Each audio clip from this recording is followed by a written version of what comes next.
வணக்கம். ஒவ்வொரு நாளும் நம்ம சாப்பிடக்கூடிய வெள்ளை அரிசி சோறு எப்படி மண் சட்டியில நம்ம வடிச்சு சமைக்கிறது அப்படின்றது தான் இந்த வீடியோல நம்ம பார்க்க போறோம். சத்து குறைபாடு மாதிரியான பிரச்சனைகள் இருக்கிறவங்க பாரம்பரிய அரிசிகள்லயே சிகப்பரிசிகளை பயன்படுத்துறது நல்லது. அன்றாடம் மதிய உணவுக்கு பெரும்பாலும் நிறைய பேர் எதிர்பார்க்கறது அந்த வெள்ளை அரிசியில சாதம். அதனால நாம இன்னைக்கு இந்த வெள்ளை அரிசியில, அதாவது பாரம்பரிய வெள்ளை அரிசி தூயமல்லி அரிசியில எப்படி சாதம் வைக்கலாம் அப்படின்றது தான் நம்ம பார்க்க போகிறோம். ஏற்கனவே நம்மளோட இன்னொரு சேனலில் இந்த தூயமல்லி அரிசியினுடைய பயன்கள் என்ன, அதனுடைய நன்மைகள் என்ன அப்படின்னு ஒரு வீடியோ இருக்குது. கண்டிப்பாக பார்க்காதவங்க அதை பாருங்கள். பாரம்பரிய அரிசிகளில் வெள்ளை அரிசி தூயமல்லின்றது ஒவ்வொரு நாளும் எல்லாருமே சாப்பிடக்கூடிய ஒரு உணவு அப்படின்னு பார்த்தோம்னா அது அரிசி சாதம். இன்னைக்கு பொதுவாக பார்த்தோம்னா எல்லாருமே ரொம்ப வேகமாக குக்கரில் சாதத்தை வச்சு சாப்பிட்ற ஒரு பழக்கம் இருக்கு. ஆனால் அந்த குக்கரில் சாதம் வச்சு சாப்பிடும்பொழுது எவ்வளவு பிரச்சனைகள் ஏற்படும் அப்படின்றதையும் நம்ம இன்னைக்கு கேள்விப்பட்டுட்டே தான் இருப்போம்.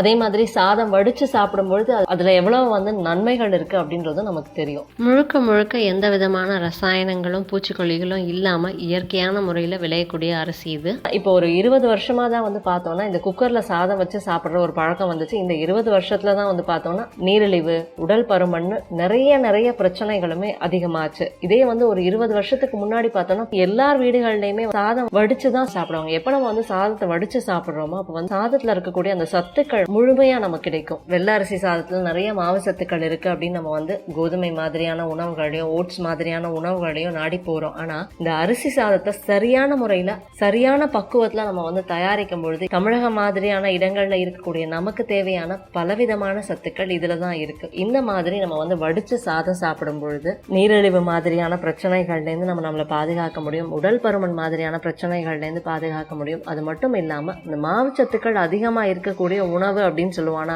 இந்த மாதிரி சாதத்தை வடிச்சிட்டு நம்ம சாப்பிடும் பொழுது கிட்டத்தட்ட 30-40% மாவு சத்துக்கள் அந்த கஞ்சியில நமக்கு வெளியில போயிடும். அதனால சாதத்துல பார்த்தோம்னா அந்த மாவு சத்துக்கள் பெரிய அளவுல குறைஞ்சு உடலுக்கு தேவையான சத்துக்களோட நமக்கு சாதம் தயாராயிருக்கும். சரி, இப்போ நம்ம மண் சட்டியில இந்த வெள்ளை அரிசி சோறு எப்படி பண்றது அப்படின்றத நம்ம பார்க்கலாம். நான் தூயமல்லி அரிசி தான் எடுத்துக்கிறேன். அதாவது பாரம்பரிய வெள்ளை அரிசி தான் இந்த தூயமல்லி அரிசின்னு சொல்லக்கூடியது. இது புழுங்கல் அரிசி. இந்த தூயமல்லி அரிசியில பழைய அரிசி எடுத்துக்கிறது நல்லது. அதாவது ஒரு வருஷம் பழைய புழுங்கல் அரிசி தூயமல்லி எடுத்துக்கிறேன். பொதுவா இந்த புது அரிசி எடுத்துக்கும் பொழுது என்னன்னா சீக்கிரமா அரிசி உடையிறது இல்லைன்னா நொசன ஆயிடும். ஆனா இந்த புழுங்கல் அரிசியிலும் பழைய அரிசி எடுத்துக்கும் பொழுது அதுல உடலுக்கு தேவையான மற்ற பல சத்துக்களுமே இருக்கு. அதாவது வைட்டமின் சத்துக்களும் அதிகமாவே இருக்கு.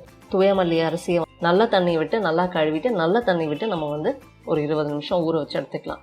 ஒவ்வொரு அரிசிக்கு தகுந்தாப்புல இந்த ஊற வைக்கிற நேரம் கொஞ்சம் மாறுபடலாம். ஆனா 20-30 நிமிஷம் நம்ம அரிசியை ஊற வச்சு எடுத்துக்கிட்டோம்னாலே போதும். நம்ம சேனல்ல ஏற்கனவே இந்த புழுங்கல் அரிசினா என்ன, பச்சை அரிசினா என்ன, புழுங்கல் அரிசியில என்னென்ன சத்துக்கள் இருக்கு, பச்சை அரிசி யார் யார் சாப்பிடலாம் அப்படின்னு ஏற்கனவே 2 வீடியோ இருக்கு. கண்டிப்பா பார்க்காதவங்க அதை பாருங்க. அடுத்ததான் மண் சட்டியில தான் நம்ம செய்ய போறோம்னு சொன்னேன். அதனால ஒரு மண் சட்டி, உங்களுக்கு பானை மாதிரியான சட்டி வேணாலும் எடுத்துக்கோங்க, இந்த மாதிரி அகலமான சட்டி வேணாலும் எடுத்துக்கோங்க. எனக்கு இந்த மாதிரி அகலமான சட்டி கொஞ்சம் எளிமையா இருக்கும் அப்படின்றதுக்காக நான் இந்த சட்டி எடுத்துக்கிறேன். அதுல 1 கப்பு நான் அரிசி எடுத்துக்கிட்டு இருக்கேன். அப்படின்னும் பொழுது 5 கப்பு தண்ணி சேர்த்து நான் தண்ணி முதல்ல கொதிக்க விடுறேன்.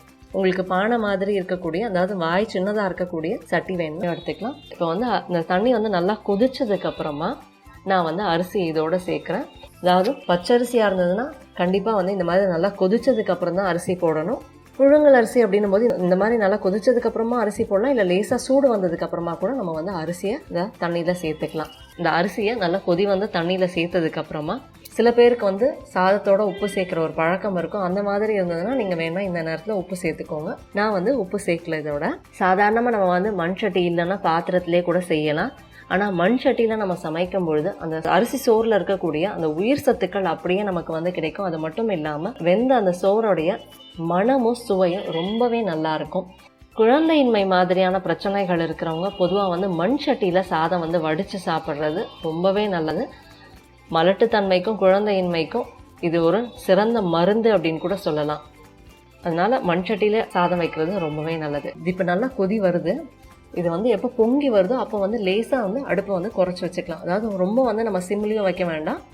லேசா அடுப்பை அந்த மீடியமா வச்சாலே போதும். ஏன்னா நம்ம ரொம்ப அடுப்பை சிம்ல வச்சோம்னா என்ன ஆகும்னா ஒரு மாதிரி கஞ்சி அப்படியே சுத்திட்டு அப்படியே கஞ்சி சாதத்தோட சேர்ந்து அப்படியே குழையிற மாதிரியும் அப்படி இல்லைன்னா உடையிற மாதிரியும் இருக்கும். அதனால ரொம்ப சிம்ல வைக்காம கொஞ்சம் மீடியம் ஃப்ளேம்ல வச்சு பொங்காம நம்ம பார்த்துக்கணும். முதல்ல நம்ம 5 கப்பு தண்ணி சேர்த்துக்கிறது நல்லது. ஏன்னா இப்போ சாதம் வேக வேக நமக்கு தண்ணி கம்மியானதுக்கு அப்புறமா தண்ணி சேர்த்தோம் அப்படின்னா நமக்கு சாதம் நல்ல உதிரியா இல்லாம அப்படியே ஒரு மாதிரி குழஞ்ச மாதிரி இருக்கிற மாதிரி இருக்கும். அதனால ஒரு கப்புக்கு 5 கப்பு தண்ணி வந்து முதலே சேர்த்துக்கிறது நல்லது. அதே மாதிரி இந்த மாதிரி நல்லா கொதி இருக்கிற மாதிரி பார்த்துக்கணும். அதாவது அடுப்பு வந்து கொதி இல்லாமல் அப்படியே வந்து ரொம்ப சிம்லேயும் வைக்கக்கூடாது. இந்த மாதிரி நல்லா வந்து தண்ணியில் கொதிச்சுட்டே இருக்கிற மாதிரி நம்ம பார்த்துக்கணும். ஒரு 2-3 தடவை மட்டும் லேசாக வந்து கரண்டியில் நம்ம வந்து கிளறி விட்டால் போதும். ரொம்ப அதிகமாக வந்து நம்ம கரண்டி போட்டு கிண்டிகிட்டே இருந்தோம்னா சாதம் உடையும். அதனால பொங்காமையும் நம்ம பார்த்துக்கணும். இப்போ இது வந்து பார்த்தோன்னா ஒரு 10லேருந்து 15 நிமிஷத்தில் நமக்கு வந்து சாதம் வந்து நல்லா வெந்து தயாராகிருக்கும். சாதம் வெந்த ஒரு மனமும் நமக்கு வந்து அந்த ஒரு 10-15 நிமிஷத்தில் நமக்கு வந்து வச்சிடும். 10-15 நிமிஷம் கழிச்சு நம்ம வந்து தொட்டு பார்த்தோம்னாலே நமக்கு தெரியும் நல்லா வந்து சாதம் வெந்திருக்குன்றது. உங்களுக்கு என்ன பக்குவத்துல வேணும் அப்படின்றது, ஏதாவது சாதம் தாளிக்க போறோம் அப்படின்னா அதுக்கு தேவையான மாதிரி ஒரு 2-3 நிமிஷத்துல நம்ம அடுப்பு அணைச்சிடலாம். அப்படி இல்லை நம்ம குழம்பு ரசம் மோர் போட்டு சாப்பிட போறோம் அப்படின்னா இன்னும் ஒரு நிமிஷம் விட்டுட்டு, அதாவது ரொம்ப குழையாமையும் நம்ம பார்த்துக்கணும். அந்த சாதம் வந்து அப்படியே பூ போல வெந்த பதத்துல நம்ம வந்து அடுப்பை அணைச்சிடலாம். இப்போ வந்து சாதம் நல்லா வெந்த உடனே அப்படியே நான் வந்து அடுப்பை அணைச்சிட்டு ஒரு மூடி போட்டு இதை வந்து கவுத்து வடிக்க போறேன். இந்த பாத்திரத்துக்கு நமக்கு வந்து சரியான ஒரு மூடி நம்ம வந்து எடுத்துக்கணும். மூடி போட்டு அப்படியே வந்து கீழே ஒரு பாத்திரம் வச்சு கவுத்துட்டு மேலே இந்த மாதிரி ஒரு டம்ளர் வைக்கிறேன். அந்த உள்ள இருக்க கஞ்சி எல்லாமே வந்து வடிகிறதுக்கு ஒரு 5 நிமிஷம் ஆகும். அதனால இந்த மாதிரி நம்ம வச்சுட்டோம்னா நம்ம அடுத்த வேலையுமே பார்க்கலாம். நான் வந்து மண் சட்டியில வைக்கிறனால இது இந்த மாதிரி வைக்கிறேன். இதே மண் சட்டியில நம்ம வந்து சாதாரணமா வீட்டில் பயன்படுத்துற பாத்திரங்கள் தான் பயன்படுத்துறோம் அப்படின்னா இந்த மூடியோட மேலே வந்து 2 கிளிப் போட்டுட்டு நம்ம இதே மாதிரி கவுத்து சாதத்தை வடிச்சு நம்ம வந்து எடுத்துக்கலாம். கீழே பார்த்தீங்கன்னா தெரியும் அந்த வடிச்ச கஞ்சி கீழே இருக்கிறது.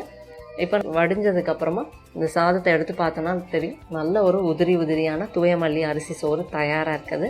மண் சட்டியில் வைக்கும்பொழுது அந்த சூட்டுலேயே வந்து அரிசி இன்னும் நல்லா மலர்ந்து நல்ல ஒரு சுவையும் கொடுக்கும். அதே மாதிரி அந்த சூட்லேயே வந்து அது அப்படியே வெந்து நல்லா வந்து பொலன்னு நமக்கு சாதம் வந்து தயாராக இருக்கும். சாதம் உடையாமல் குழையாமல் குழம்பு ரசம் போட்டு சாப்பிட்ற பக்குவத்துக்கு நல்ல பூ போல் வெந்து தயாராக எடுத்து வச்சுருக்கேன்.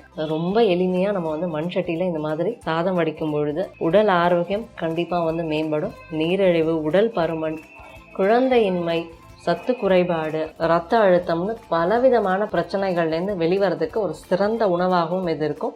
அன்றாடம் நம்ம சாப்பிடக்கூடிய மிக முக்கியமான உணவு எது அப்படின்னு பார்த்தோம்னா இந்த அரிசி சோறு தான். அதனால சரியான அரிசியை தேர்ந்தெடுத்து சரியான முறையில் நம்ம வந்து அதை வடித்து சாப்பிடும் பொழுது உடல் பலமும் உடல் ஆரோக்கியமும் மேம்படும். இப்போ வந்து வெள்ளை அரிசி சாதம் எப்படி வைக்கிறது, இதுவும் ரொம்ப எளிமையாக எப்படி வைக்கிறது அப்படின்றது பார்த்தோம். கண்டிப்பாக ட்ரை பண்ணி பாருங்கள். வீட்டு பக்கத்தில் சாதாரணமாக ரோட்டோரமாக இருக்கக்கூடிய கடைகள்லேயே நமக்கு வந்து மண் சட்டி கிடைக்குது. அதை வாங்கி ரொம்ப எளிமையாக வந்து அரிசி சோறு மட்டும் சரியான முறையில் சரியான பக்குவத்தில் நம்ம வடித்தாலே போதும். ஆரோக்கியமான ஒரு மாற்றத்துக்கும் வழிவகுக்க முடியும். அன்றாடம் சாப்பாட்டுக்கு நம்ம வந்து பொதுவாக வந்து ஒட்டு ரக அரிசிகளையும் இந்த குள்ளரக அரிசிகளையும் பயன்படுத்துகிறத தவிர்த்துட்டு இந்த மாதிரியான பாரம்பரிய அரிசிகளை பயன்படுத்தும் பொழுது ஆரோக்கியம் மேம்படும். அது மட்டும் இல்லாமல் இன்றைக்கி வரக்கூடிய லைஃப் ஸ்டைல் சேஞ்சஸ்னால வரக்கூடிய பிரச்சனைகள் எல்லாமே குறையும்.